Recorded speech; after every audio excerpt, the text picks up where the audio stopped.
আজ বানাবো আলু বেগুন দিয়ে ট্যাংরা মাছের ঝোল। তার জন্য ট্যাংরা মাছগুলোকে নুন হলুদ দিয়ে মাখিয়ে রেখে দেবো কিছুক্ষণ। তারপর কড়াইতে সর্ষের তেল গরম করে মাছগুলোকে উল্টে পাল্টে ভালো করে ভেজে নেবো। ভাজা হয়ে গেলে মাছগুলো তুলে রেখে দেবো। ব্যাস, এইবারে ওই তেলের মধ্যেই আমি আলুগুলোকেও ভেজে নেবো নুন হলুদ দিয়ে। আলুগুলোকে বেশ ভালো করে ভেজে নেওয়ার পর তারপরে বেগুনগুলোকে ভেজে নেবো। বেগুনগুলো ভাজা হয়ে গেলে আর একটু সর্ষের তেল গরম করে নিয়ে এর মধ্যে দিয়ে দেবো কালো জিরে ও কাঁচা লঙ্কা ফোড়নে একটু নেড়ে চেড়ে দিয়ে দেবো পেঁয়াজ কুচি। পেঁয়াজটা বেশ লাল লাল করে ভেজে নেওয়ার পর একটা মশলা আগে থেকে আমি গুলে রেখেছিলাম, যেটা ছিল আদা বাটা, জিরে গুঁড়ো, ধনে গুঁড়ো, হলুদ গুঁড়ো, কাশ্মীর লাল লঙ্কা গুঁড়ো আর এমনি লাল লঙ্কা গুঁড়ো।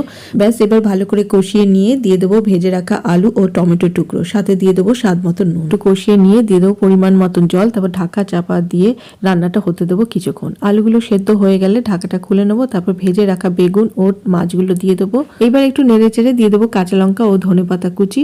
রান্নাটা হয়ে গেছে। কেমন লাগলো রেসিপিটা আমাকে জানাতে ভুলো না কিন্তু।